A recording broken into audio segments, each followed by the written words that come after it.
La parole est maintenant à Jean-Pierre Vogel, rapporteur spécial de la commission des finances pour le programme Sécurité civile.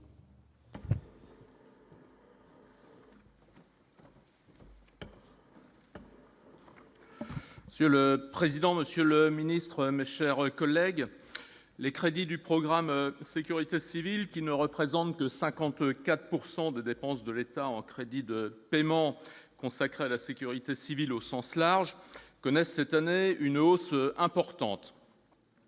Les crédits de paiement et les autorisations d'engagement demandées sont ainsi en augmentation de respectivement 5,36% et 82,34% par rapport aux crédits votés en loi de finances initiale pour 2017.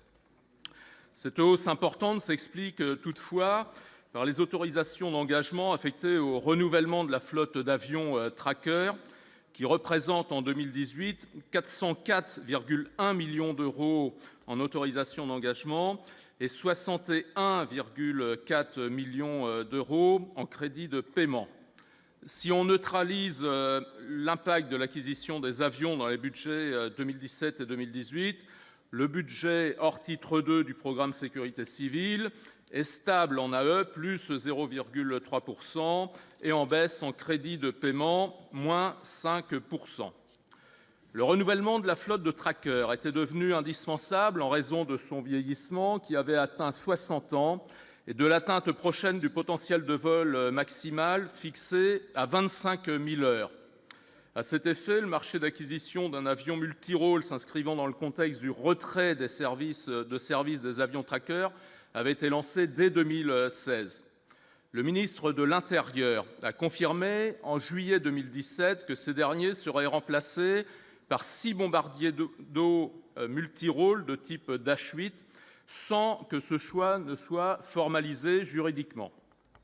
Si ces avions présentent l'inconvénient d'être particulièrement coûteux, leur caractère multirôle plaidait en leur faveur.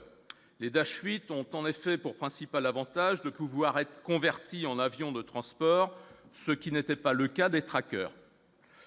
On ne peut donc que se féliciter de ce renouvellement. Il ne doit toutefois pas masquer le vieillissement du reste de la flotte qui entraîne de nombreuses indisponibilités. Nous l'avons en effet vu cette année, les pilotes d'avions bombardiers d'eau se sont plaints de l'indisponibilité de la flotte qui s'est parfois élevée à 25%, et ce, en pleine saison des feux. À cet égard, je plaide pour qu'une rénovation des Canadair soit envisagée le plus tôt possible par la DGS-CGC pour pallier ces indisponibilités et éviter les surcoûts liés à une prise en compte trop tardive des problèmes. Le budget 2018 est aussi marqué par la poursuite du déploiement du SAIP, le système d'alerte et d'information des populations, dont les choix stratégiques fortement contestables ne sont toujours pas remis en cause. Je vous avais alerté, Monsieur le Ministre, par le biais de mon rapport d'information, du fait que ce projet concentrait près de 80% des crédits prévus au volet sirène, alors même que leur impact apparaît beaucoup plus faible que celui de la téléphonie mobile, qui ne bénéficie pourtant que de 3% des crédits consommés ou prévus pour ce budget. Après un an de fonctionnement et à la suite des recommandations formulées dans mon rapport, l'application smartphone, dont j'avais relevé les insuffisances, fait l'objet actuellement d'une évaluation par l'Inspection générale de l'administration qui doit se prononcer sur les améliorations possibles et les technologies alternatives pouvant être mises en œuvre. À ce titre, Monsieur le Ministre, je vous serais reconnaissant de nous faire connaître si vous avez eu les conclusions de l'Inspection générale.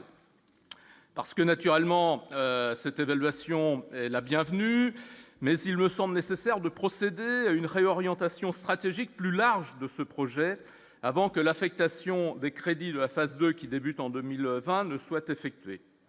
Enfin, il me semble important d'évoquer la situation financière des SDIS, les services départementaux d'incendie et de secours, dont les budgets ont diminué de 1,27% en valeur brute et de 1,47% en volume en 2016, alors même que le nombre d'interventions qu'ils réalisent a poursuivi sa hausse de 2% pour atteindre près de 4,5 millions d'interventions. Cette baisse des budgets doit être compensée par la multiplication des mesures visant à parvenir à une meilleure maîtrise des dépenses des SDIS, qui passe notamment par une meilleure mutualisation. À cet égard, la réduction du nombre de numéros d'appel d'urgence et la recherche d'une plus grande mutualisation avec le SAMU ainsi qu'entre les SDIS doit être impérativement poursuivie. Cependant, le point le plus alarmant me semble être l'évolution des dépenses d'investissement des SDIS, moins 4,58% en 2015 et moins 6,49% en 2016. Ces baisses ne peuvent se poursuivre sans entraîner une perte de leur capacité opérationnelle. Le Gouvernement ne me semble pas avoir pris la mesure du problème, puisque la dotation aux investissements structurels en 2018 est en baisse de 60%. Cette dotation sera très majoritairement consacrée au financement du projet de système d'information unifié des SDIS et de la sécurité, le SGA-SGO, projet considéré comme stratégique par le ministère de l'Intérieur, et me semble-t-il à juste titre. De l'avis général, cependant, son montant, 10 millions d'euros en AECP pour 2018, est très insuffisant. Il me paraît donc indispensable que cette dotation soit réévaluée dans les années à venir. Je vous remercie.